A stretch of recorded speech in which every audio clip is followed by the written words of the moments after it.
तर आतापर्यंत आपण पाहिलं की डायबिटीज काय असतो, डायबिटीजचे प्रकार काय असतात आणि डायबिटीजचे रिस्क फॅक्टर काय असतात. तर आजच्या या व्हिडिओमध्ये मी तुम्हाला सांगणार आहे की डायबिटीजची लक्षणे काय असतात. आणि हा व्हिडिओ खूप महत्त्वाचा आहे, कारण जर पेशंटला डायबिटीजची लक्षणे दिसत असतील तर आपण डॉक्टरांकडे जाऊन त्या पेशंटची टेस्ट करतो. आणि खूप सारे पेशंट असं करतात की त्यांना ही डायबिटीजची लक्षणे माहीत नसल्यामुळे ते खूप दिवस ह्या गोष्टींना इग्नोर करतात.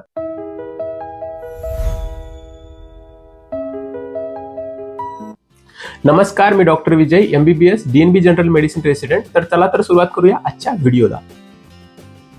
तर डायबिटीजचे जे सिम्पटम असतात म्हणजे डायबिटीजची लक्षणे, ह्याच्यामध्ये काही कॉमन सिम्पटम असतात आणि काही अनकॉमन सिम्पटम असतात. तर जे कॉमन सिम्पटम आहेत त्याच्यामध्ये प्रथम सिम्पटम येतो की पॉलियुरिया. पॉलियुरिया म्हणजे काय, तर पेशंटला वारंवार लघवी लागते. आता ही लघवी वारंवार का लागते, कारण जेव्हा रक्तातील शुगरचं प्रमाण वाढतं तेव्हा ही शुगर किडनी मार्फत फिल्टर होते आणि किडनी मार्फत फिल्टर झालेली शुगर आपल्यासोबत पाणीही ओढते आणि पेशंटला वारंवार लघवी लागते. तर डायबिटीजच्या पेशंटला वारंवार लघवी लागणे हे प्रामुख्याने एक सिम्पटम असतो. आणि एवढंच नाही तर पेशंटला वारंवार या सिम्पटममुळे रात्री उठावं लागतं. तर डायबिटीजचा पुढचा सिम्पटम आहे पॉलिडिप्सिया. पॉलिडिप्सिया म्हणजे सारखी सारखी तहान लागणे. जो डायबिटीजचा पेशंट असतो यांना वारंवार लघवी लागल्यामुळे त्यांच्या शरीरातील पाण्याचं प्रमाण कमी होतं आणि पाण्याचं प्रमाण कमी झाल्यामुळे या पेशंटला सारखी सारखी तहान लागणं, तोंडाला कोरड पडणे असे सिम्पटम डायबिटीजच्या पेशंटमध्ये येतात. तर डायबिटीजचा पुढचा सिम्पटम आहे पॉलिफेजिया. तर पॉलिफेजिया म्हणजे पेशंटला वारंवार भूक लागणे. आता पेशंटला वारंवार भूक का लागते, तर आपल्या सेल ज्या असतात ह्या उपाशी राहिलेल्या असतात इन्सुलिन कमी असल्यामुळे. आणि हे इन्सुलिन कमी असल्यामुळे सेलमध्ये ग्लुकोज एंट्री करत नाही आणि याच्यामुळे आपल्या बॉडीमध्ये एक असा सिग्नल पसरतो की आपल्या बॉडीमध्ये एनर्जीची कमतरता आहे. आणि एनर्जीची कमतरता असल्यामुळे पेशंटला जास्तीत जास्त भूक लागते आणि जास्तीत जास्त भूक लागून पेशंट जास्त जेवतो तरीही त्याचं वजन वाढत नाही. तर ही झाली डायबिटीजची कॉमन लक्षणे. आता आपण पाहूया काही अनकॉमन लक्षणे जे आहेत डायबिटीजचे, जी खूप म्हणजे कमी प्रमाणात पेशंटमध्ये दिसतात आणि त्यामुळे कधी कधी पेशंट ह्या सिम्पटमकडे इग्नोरही करतात. तर याच्यामध्ये पहिलं आहे की लो एनर्जी फील होणं, म्हणजे पेशंटला सतत फटीग होतो आणि त्यांना असं शरीरात एनर्जी नसल्यासारखं फील होतं. दुसरं सिम्पटम आहे की पेशंटला वारंवार इन्फेक्शन होतात, म्हणजे स्किनचे इन्फेक्शन होणं किंवा लघवीमध्ये सारखं सारखं जळजळ होऊन म्हणजे लघवीचे इन्फेक्शन होणं असे सिम्पटम येतात. त्याच्यानंतर अजून दुसरं अनकॉमन सिम्पटम म्हणजे जे पेशंटला सपोज जर जखम झाली काही तर ही जखम लवकरात लवकर भरून येत नाही. तर हे एक डायबिटीजचं अनकॉमन सिम्पटम आहे. काही डायबिटीजच्या पेशंटमध्ये यांच्या मानेशेजारी एक काळ्या रंगाची पट्टी तयार होते. आता ही पट्टी काय असते, तर ह्याला अकॅन्थॅसिस नॅग्रिकन्स असं म्हटलं जातं. तर हे अकॅन्थॅसिस नॅग्रिकन्स इन्सुलिनचा रेजिस्टन्स दर्शवतं.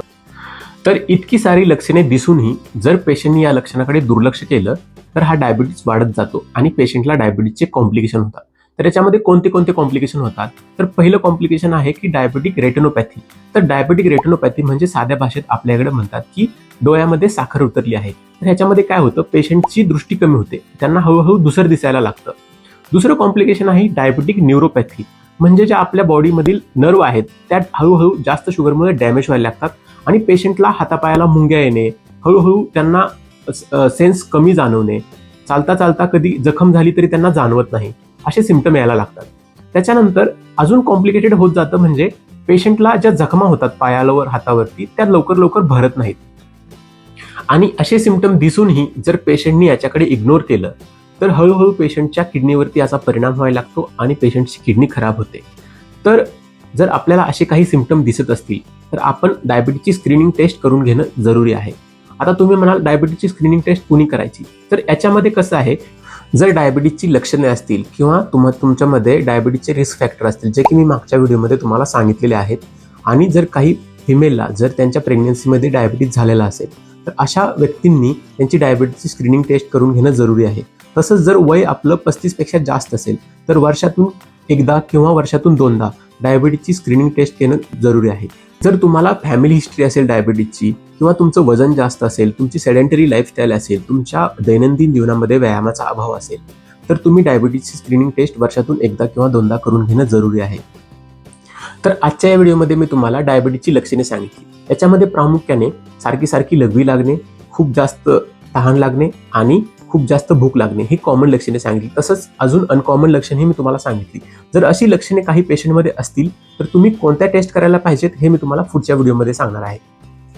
तर व्हिडिओ आवडला असेल तर व्हिडिओला लाईक करा आणि अशीच तुम्हाला माहिती हवी असेल तर चॅनलला सबस्क्राईब करा आणि तुमच्या नातेवाईकांमध्ये शेअर करा. थँक्यू.